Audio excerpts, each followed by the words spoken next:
Constant term बोलते हैं।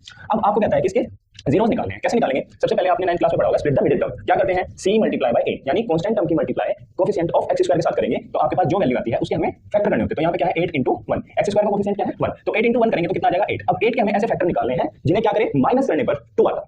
ठीक है जी, तो आप क्या करेंगे 4 into 2 करना कर सकते हो, बिल्कुल। अगर हम 4 into 2 कर सकते हैं तो इसका मतलब क्या होगा कि अगर हम 4 की मल्टीप्लाई 2 के साथ करेंगे तो 8 आएगा, और दूसरा अगर हम 4 minus 2 करेंगे तो क्या आ जाएगा आपके पास 2 आ जाएगा। सिंपल सा फंडा है। अब एक काम करेंगे हम, जो हमने फैक्टर्स किया है वो यहाँ पे पुट करेंगे x square minus 4 minus 2 into x minus 8 आ गया। अब आप क्या करेंगे x स्क्वायर माइनस 4x और minus minus plus 2x minus 8। अब इसकी क्या निकाल सकते हैं आप? यहाँ से फैक्टर्स निकाल सकते हैं। जैसे x स्क्वायर को ऐसे लिख सकते हैं आप, x कॉमन लेंगे इसमें से तो क्या बचेगा, यहाँ बचेगा x, यहाँ बचेगा -4 प्लस यहाँ से आप क्या ले सकते हैं, दोनों में से 2 कॉमन आ सकता है, बिल्कुल।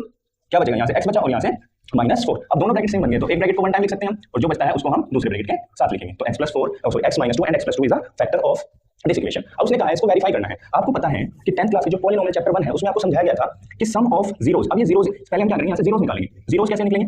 जैसे हम क्या करेंगे x -4 इसको किसके इक्वल रखेंगे, 0 के इक्वल। तो यहाँ से x की वैल्यू 1 क्या आ जाएगी 4 एंड सेकंड वैल्यू क्या आ जाएगी x + 2 is equal to 0, x is equal to -2। ये जीरोस निकल के आएंगे जिसको आप अल्फा और बीटा बोल सकते हैं। क्या बोल सकते हैं? Alpha and beta. अब आपको पता है सम ऑफ जीरोस क्या होता है?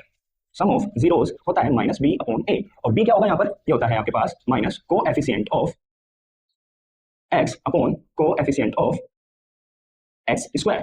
ठीक है जी। सम ऑफ जीरोस यानी अल्फा और प्लस बीटा, दो जीरोस हमारे ये निकल के आए हैं, alpha plus beta is equal to क्या होगा -b/a। अब -b की वैल्यू कितनी है? जो x के साथ कोएफिशिएंट होता है उसको हम क्या बोलते हैं b।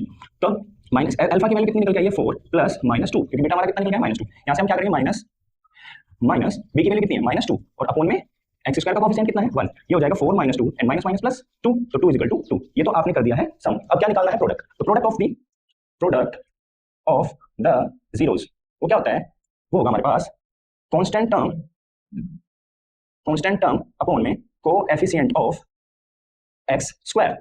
ठीक है, तो अब आप क्या करेंगे, इसके हम अल्फा बीटा मान के चलते हैं। तो अल्फा इंटू बीटा, अल्फा की जगह पे आप क्या रखेंगे 2 इंटू बीटा की जगह पर रखेंगे -2 एंड कांस्टेंट टर्म कितनी है -8/1 और 4 इंटू 2 करेंगे -8 इज इक्वल टू -8। तो ये भी हमने क्या कर दिया है, वेरीफाई कर दिया है, हेंस वेरीफाइड।